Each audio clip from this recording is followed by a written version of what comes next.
인내 없이 승리할 수 없습니다. 아이고, 구두가 또 없어졌네. 그 말이 끝나기도 전에 옆 사람들이 혀를 끌끌 찹니다.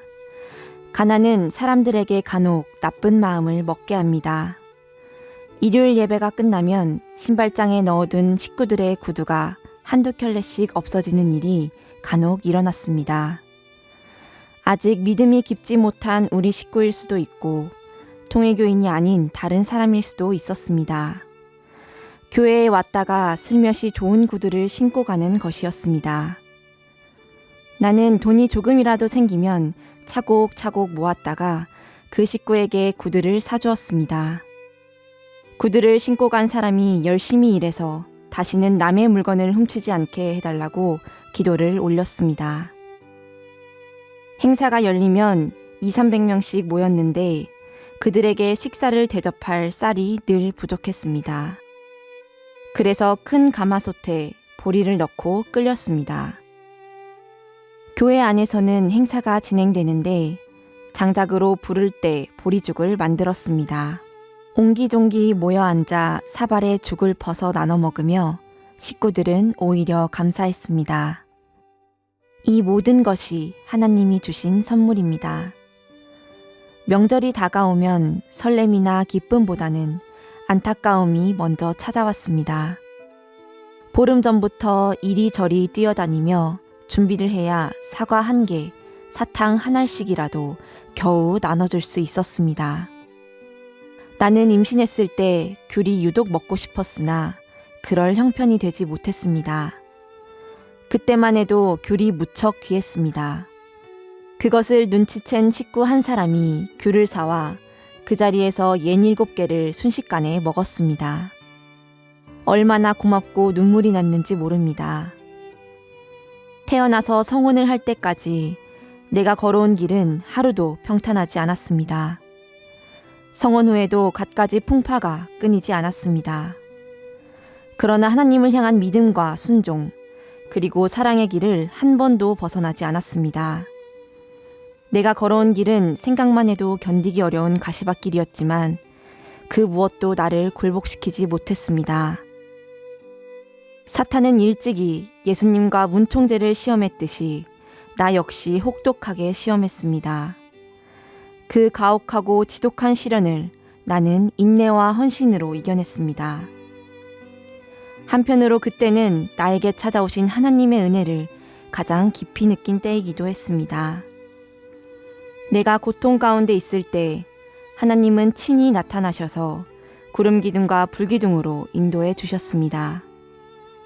나는 문총재가 살아생전에 수많은 일들을 놓고 깊은 이야기를 나눴습니다. 우리 부부는 무한한 신뢰를 안고 많은 대화를 주고받았습니다.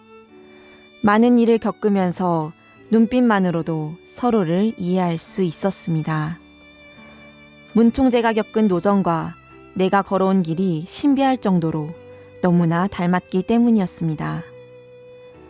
대부분의 사람들은 내가 대단히 행복하고 모든 면에서 부족한 것이 없는 사람이라 여겼습니다. 당신은 하나님께 독생녀로 인침받으시고 원래 온전한 모습으로 태어나셨으니 아무 노력도 할 필요 없이 오롯이 그 자리에 오르신 분이다. 그렇게 생각하는 사람들이 많았습니다. 우주의 어머니로서 문총재를 만나 행복한 가정을 꾸리고 삶을 즐기고 있지 않냐는 것이었습니다.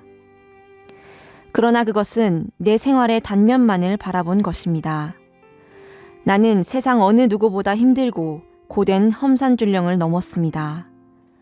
다만 세상 그 어느 아내보다 더 큰 남편의 사랑을 받으며 이를 극복하고 살아왔습니다. 14남매를 키우면서도 아이가 많다고 생각한 적은 없었습니다.